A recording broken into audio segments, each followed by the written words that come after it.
This morning on DC News Now, Prince George's County heads to the ballot box. What you need to know about early voting for the upcoming special elections. A cooler and wet Wednesday ahead. Meteorologist Jackie Layer is keeping you up to date on where the heaviest rain is setting up this morning.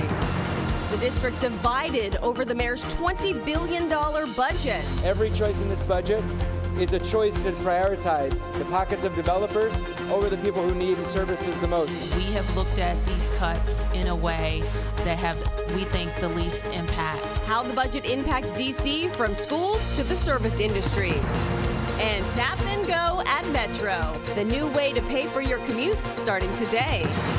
And celebrating 100 years of the National Spelling Bee. Meet the top spellers competing just outside of our nation's capital. You're watching the station covering all of the DMV. This is DC News Now. Well, good morning and thanks for starting your Wednesday with us here on DC News Now at 6 o'clock. I'm Tanaya Wright. And I'm Haley Mylon in for Shanika, and Jackie Layer joining us to get us set with our Wednesday forecast. Jackie, it's icky outside. Yeah, it's really not an ideal start to the day. It's one of those days you do want to stay in bed a little bit longer, and also one of those days you do want to build in extra time, though, for that morning commute. It's going to be slower. Yeah, we're going to talk about some ponding on some of those roadways likely, and not only that, low visibility, too, with some of the steadier rain and also some fog limiting that visibility as well. The radar out there this morning, a lot of green on this map, but we're slowly starting to see a bit more of those yellows and oranges popping up, meaning some steady to heavy rain starting to push its way in from the south. We're seeing that across much of our southernmost areas, especially along the I-95 corridor in Virginia, right around Stafford, Fredericksburg. Even more of that heavier rain still has to lift its way in from the Richmond area. So we're not out of the woods just yet. This is only the beginning, and this is going to continue to lift its way northward through that morning commute. Later on today, though, thankfully, looks like that rain, it does peel back a little bit. Still going to be tracking the rain, but it'll likely be on the lighter side. In terms of visibility, down about 2 miles in DC, 5 miles in Leesburg, about a mile or less, Kaiser and Woodstock. Now, by about 8 o'clock this morning, a good chunk of the area included in some of the steady to heavy rainfall, especially along the I-95 corridor and across southern Maryland. Then that starts to slowly lift its way off towards our north and east, tracking some scattered lighter rain showers through the afternoon and evening commute before eventually we do see drier conditions overnight tonight. And much of tomorrow is mainly dry. I'll have more details on that coming up. All right, thank you, Jackie. Breaking news now out of Prince George's County. Police are investigating a double fatal shooting in Fort Washington. This happened last night on Harris Place. Now, police say they found 2 men at the scene. One of them died there. The other rushed to the hospital where he died. Police are now looking for the shooter. Anyone with any information is asked to contact them. And developing now, a shooting in Northeast sending a teen to the hospital. It happened on Hamlin Street last night between 13th and 14th Streets. Police say the teen was conscious and breathing when officers arrived. And in Southeast, a woman shot and killed by her neighbor near Pitts Place. DC Police Chief Pamela Smith says the woman and her neighbor had an ongoing dispute. But before the shooting, 2 people chased the victim down the street when the man shot and then killed her. Police have 2 men in custody. They're looking for a third person. They also are searching for the gun used in the shooting. And as more shootings occur, DC residents growing frustrated, many looking for answers as the city sees 15 shootings in the past 15 days. That includes 2 triple shootings in Southeast, a stray bullet that killed a man inside of his own home in Northwest, and a 14-year-old girl accidentally shot herself while filming a video. Chief Smith says most of the shootings aren't random. We are seeing too many, and I'll emphasize too many interpersonal conflicts where the results are the production of firearms to resolve these conflicts. A local community advocate says he thinks the district lacks strategy to tackle gun violence, even though it has the financial means, claiming the city is resource rich and coordination poor. And across the DMV, multiple initiatives are taking place to help curb crime. Community leaders are meeting with people to help look for solutions. In the district, the Advisory Neighborhood Commission hosting a virtual meeting. Now, they are planning to address concerns from families in Ward 8. This is set for tomorrow night at 6:30.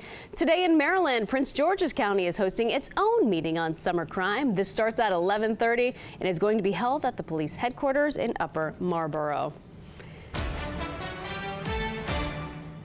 Well, today's the first day of early voting for the Prince George's County special election. Yeah, voters are heading to the ballot box to fill key vacant seats, including county executive, and our Yamarie Sase is live at a voting center.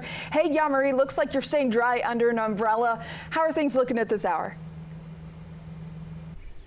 I'm trying my best to stay dry this morning. The rain is definitely coming down, but that should not stop you from heading to the polls this morning here in Prince George's County for their primary special election. The polls are expected to open around 10 a.m., which is about 4 hours from now, so you definitely have some time, and they don't close until 8 p.m. But essentially, residents have the opportunity to really fill in these important vacant seats for this special election. Now, essentially, the special election is being held to fill the seat left by vacant seat left by former county council executive Angela Alsobrooks, who was sworn in to the U.S. Senate back in January. Running for county executive are Democrat Aisha Braveboy and Republican Jonathan White. And over in District 5, that vacancy comes after former county council member Jolene Ivey became the council chair. Now, voters there will choose between Democrat Shayla Adams Stafford and Republican Fred Price Jr. to take over the seat. And all eligible voters should have received a mail-in ballot. You can either return it by mail or drop it off in a designated ballot box. If you're planning to vote in person, no ID is required unless you're registering to vote on site, in which case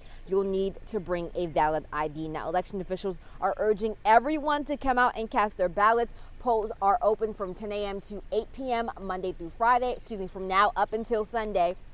And then election day is about on June 3rd as well. We're now reporting live in College Park. I'm Yamarie Sase, DC News Now. All right, Yamarie, thank you. Stay dry out there. After weeks of delays, the council is finally beginning to review the 2026 budget. D.C. Mayor Muriel Bowser unveiling new details at a meeting yesterday. The price tag, just under $22 billion. The delay coming from Congress, reducing the district's 2025 budget by $1 billion.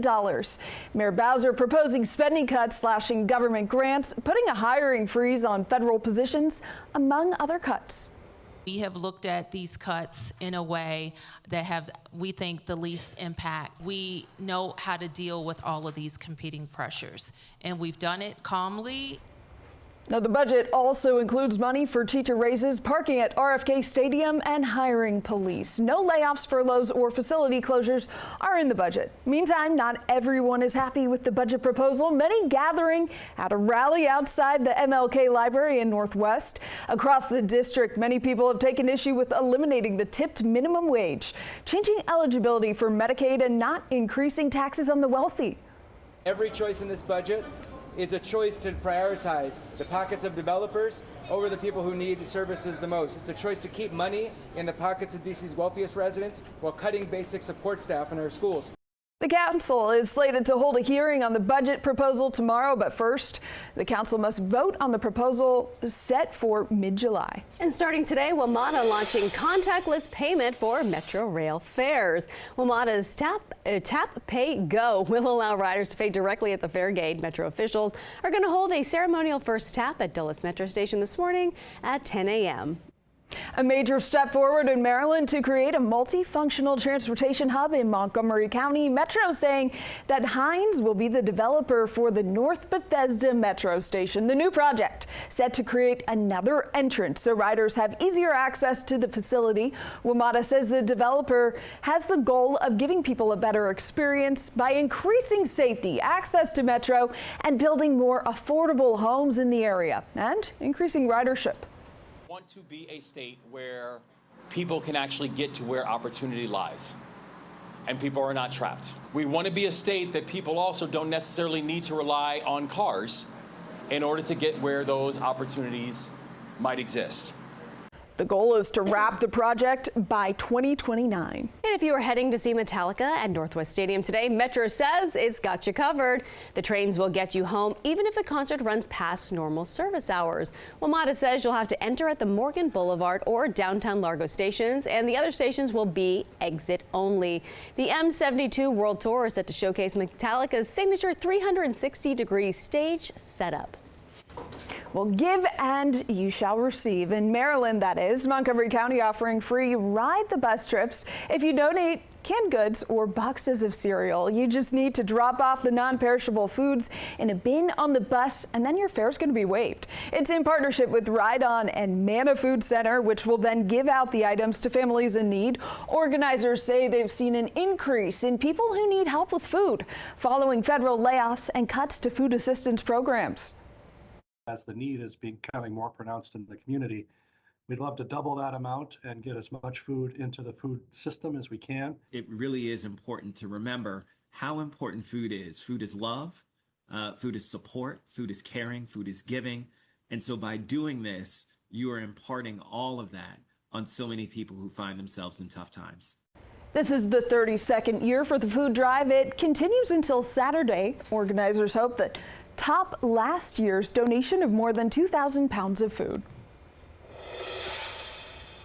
Happening now, the Scripps National Spelling Bee. That is right. It's not just a normal year for the competition. The Spelling Bee is celebrating its 100th anniversary. More than 240 contestants from across the country invited to the Gaylord Convention Center on the National Harbor.